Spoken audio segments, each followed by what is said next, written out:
চকুৰ দৃষ্টিত নপৰা এখন ঐতিহাসিক থান যিখন থান কোনে আৰু কেতিয়া প্ৰতিষ্ঠা কৰিছিল পোৱা নাযায় তাৰ সঠিক তথ্য অসম আৰু অৰুণাচলৰ ব্ৰঞ্জিতো উল্লেখ নাই এই ঠাইৰ বিষয়ে কোনো তথ্য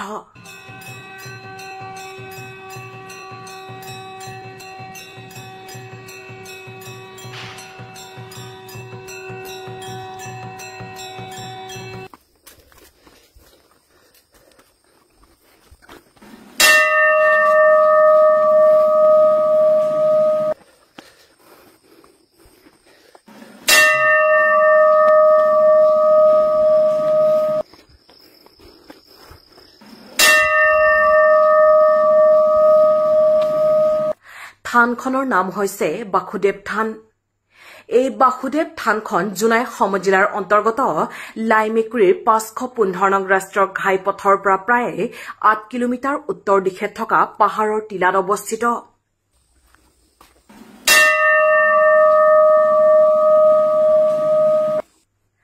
জোনাইৰ সীমান্তত থকা অৰুণাচল প্ৰদেশৰ নাৰী মহকুমাৰ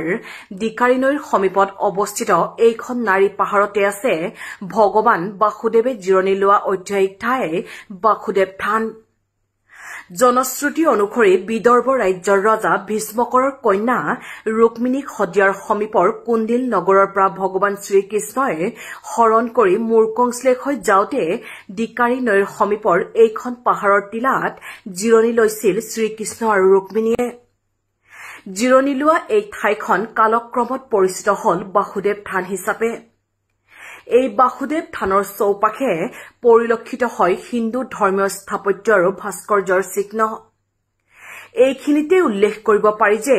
অৰুণাচল প্ৰদেশৰ লিকাবালিত অৱস্থিত মালিনী থানৰ স্থাপত্য আৰু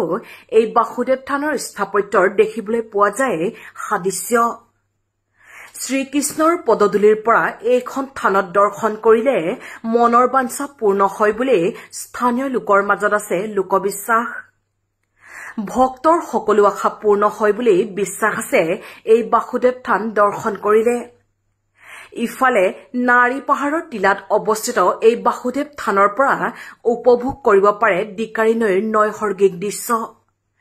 চাৰিওফালে সেউজীয়া পৰিৱেশেৰে ভৰা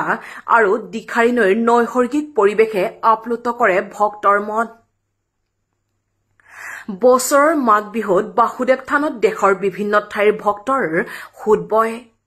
অৰুণাচল প্ৰদেশৰ পুৰাতত্ব আৰু পৰ্যটন বিভাগে বাসুদেৱ থানৰ আন্তঃগাঁথনিৰ বাবে কিছু প্ৰয়াস কৰিছে যদিও সেয়া যথেষ্ট নহয় বুলি জানিব দিয়ে স্থানীয় লোকে অৰুণাচল প্ৰদেশৰ জনজাতীয় লোকে বসবাস কৰাই অৰুণাচলৰ কিছু সংখ্যক হিন্দু লোকে সুৰক্ষা দিয়াইছে এই ঐতিহাসিক থানখনক অসম আৰু অৰুণাচল চৰকাৰৰ পুৰাতত্ব আৰু পৰ্যটন বিভাগক এই থানখনৰ আন্তঃগাঁথনিৰ বাবে বিশেষ ব্যৱস্থা গ্ৰহণ কৰিবলৈ আহ্বান জনাইছে ভক্তপ্ৰাণ ৰাইজে ইফালে পুৰাতত্ব আৰু পৰ্যটন বিভাগে গুৰুত্ব আৰোপ কৰিলে ঐতিহাসিক বাসুদেৱ থানখন এদিন ভাৰতবৰ্ষৰ ভিতৰত অন্যতম পৰ্যটনস্থলী ৰূপে চিহ্নিত হ'ব নিশ্চয়কৈ আমি শুনামতেতো এইটোতো বহুত বছৰ আমাক যত্ন নোহোৱা আগতে কিবা হৈছে বোলে আমি এতিয়া শুনি পাইছোগে আৰু ইয়াত বিশেষকে বহুত দূৰৰ পৰা পাছিঘাটৰ পৰা ধেমাজিৰ পৰা মাঘ মাহত বিশেষকে ইয়াত মানুহ গেদাৰিং হয় মাঘ মাহত কি কাৰণে গেদাৰিং হৈ জানো কিন্তু ইয়াত পূজা অৰ্চনা কৰিবৰ কাৰণে একেবাৰে মানে গাড়ী ৰাখিবলগীয়া জেগা ঠাই নাথাকে জেগা নাই তেনেকুৱাকে ইয়াত কিবা ইয়াতে আমি বাসুদেৱ এইটো শ্ৰীকৃষ্ণ ভগৱানক আমি ইয়াতকে কণ্টেক্ট জিৰণি লৈছিল বুলি মোৰ শুনামতে যেতিয়া ৰুক্মিণীক কিবাৰ পৰা হৰণ কৰি আনিছিলে ইয়াত কণ্টেক্ট জিৰণি লৈছিল বুলি আহে বহুত আহে কিন্তু ইয়াতে বিশেষকে মানে চাফ চিকুণকে ৰাখিব পৰা নাই তো সেইটোৰ কাৰণে সদায় মানুহে আহিবলগীয়া থাকিলেও মানে ইমান মানুহে কিবা নহয় আমাৰ লোকে মানে সৰুৰ পৰা শুনি আহিছো যে আমাৰ মা দেউতা সকলে ইয়াৰ মানে বয়সস্থ মানুহবিলাক এতিয়াতো নাই সিহঁতেতো এয়া হৈ গ'ল কিন্তু সিহঁতৰ পৰা আমাৰ শুনি অহা মতে আমি সৰু কালত মানে এই বাসুদেৱ মন্দিৰত আমালোকে এই মাজে মাজে মানে এনেকুৱা সভা কীৰ্তন এইবিলাক কৰিছিলোঁ তেতিয়া আমাৰ মা দেউতাক কৈ দিছিলে মানে ইয়াত যদি যিকোনো বেমাৰ আজাৰ কিবা এটা হ'লেও এই নাৰী গাঁওখন আগতে মানে মানুহে ইয়াতে থাকিব নোৱাৰে মানে বেমাৰ আজাৰত বহুত মানুহ এনেকুৱা বহুত ঢুকালে তেতিয়া আমাৰ মা দেউতাহঁতে এনেকুৱা সপোনত পাইছে মানে যে এই বাসুদেৱ থানত সদায় এইটো মানি চলিলে আমাৰ হ'ব বেমাৰ আজাৰ বি গুচি যাব বুলি কোৱাৰ কাৰণে আমাৰ মা দেউতাসকলে মানে আমাৰ যিহেতু এনচেষ্টৰ আছিলে সিহঁতে ইয়াত মানে এই পূজাবিলাক কীৰ্তন এনেকুৱা শদিয়াৰ পৰা বকত আহি ইয়াতে এনেকুৱা কি নাম কীৰ্তন এইবিলাক কৰিছিলে তেতিয়াৰ সময়ৰ পৰা মানে এনেকুৱা খেতি বাতি কৰিলেও হাতীয়ে মানে বহুত উপদ্ৰৱ কৰে এই কিন্তু হাতীক এই পূজাটো কৰাৰ পাছত হাতীও মানে খেতিত নাখায় মানে ধান নষ্ট নকৰে খেতি বাতি খুব ভাল মানে হয় সেইকাৰণে আমি এই শুনা মতে আমাৰ মা দেউতাই যেনেকুৱা আমাক বুজাই থৈ গ'ল এতিয়াও আমাৰ এই বৰদেউতা আছিলে বৰদেউতাই ইয়াত মানে নাৰী গাঁৱৰ হেড গাম আছিলে তেখেতে মানে এই মন্দিৰটো এই থানটো অলপ মডিফিকেশ্যন কৰিলে আৰু মডিফাই কৰি গভৰ্ণমেণ্টৰ পৰা অলপ সাহায্য পাইছে অলপ আৰু এইটোৰ পৰা মানে এই ষ্টেপখন বনালে তাৰপিছত মন্দিৰখন মানে অলপ মডিফিকেশ্যন কৰিলে আগততো শিলে আছিলে তাতে ঘৰ নাছিলে গতিকে তাত মানে এনেকুৱা এতিয়াও এই তাত যোন মানুহ অবিশ্বাস কৰে তাত কিবা এটা মানে এই জোতা মুঠা কৰি দিয়ে এই মানুহে মানে তাত হৈ যায়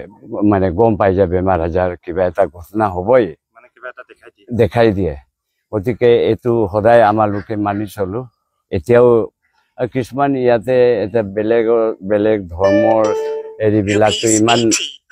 এইটো হেৰি নকৰে মানে সিহঁতে ইমান বিশ্বাস নকৰে কিন্তু আমাৰ এই হেৰিবিলাক এতিয়াও বিশ্বাস কৰি থাকে হা এইটো হিন্দু ধৰ্ম হিচাপে নহ'লেও আমালোকে আদি মানুহ ধনী পলক যিবিলাকে আছে এইবিলাক বিশ্বাস কৰে আমি এনেকুৱা সৰু কালৰ পৰা এনেকুৱা শুনি আহিছোঁ আমাৰ মা দেউতাই কৈ দিছিলে ৰাতি যেতিয়া পূৰ্ণিমা বা অমাৱস্যা হয় এই টাইমত মানে তাল কুল এইবিলাকো মানে বাজিছিলে বোলে শব্দ হৈছিলে মানে শব্দ শুনি পায় মানে মাজে মাজে আৰু এই বাঁহী বজোৱা কিবা এনেকুৱা কিবা এটা শুনে আমিতো সৰু আছিলো তেতিয়া মা দেউতাই এনেকুৱা কৈ দিছে তেতিয়া আমাৰ ইয়াতে শদিয়াৰ পৰা মাজে মাজে এই বকত যিটো মই আপোনালোকক আগতে কৈ দিলো এই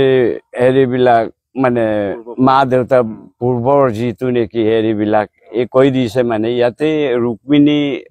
যেতিয়া কৰিছিলে তেতিয়া হৰণ কৰি অনা সময়তে ৰুক্মিণী আলিও আছিলে মানে এইফালে আৰু আমাৰ এই নাতে চাইডত এনেকুৱা মানে আগত এনেকুৱা নাওবি পাইছিলে বোলে মানে সোণৰ বুলি নহয় এনেকুৱা কাঠৰলে কি নাও জানো এনেকুৱা মানে শ্ৰীকৃষ্ণই আগৰ দিনৰ এইটো নাৱেদি পাৰ হৈ পেলাই আহিছিলে বোলে তেতিয়া ইয়াত মানে আমাৰ শুনা মতে জিৰণি লৈছে জিৰণি লৈ ইয়াতে অলপ জিৰণি লৈ পেলাই ক'ত মানে এইটো মালিনী পালে গুচি যায় এনেকুৱা বুলি শুনিছো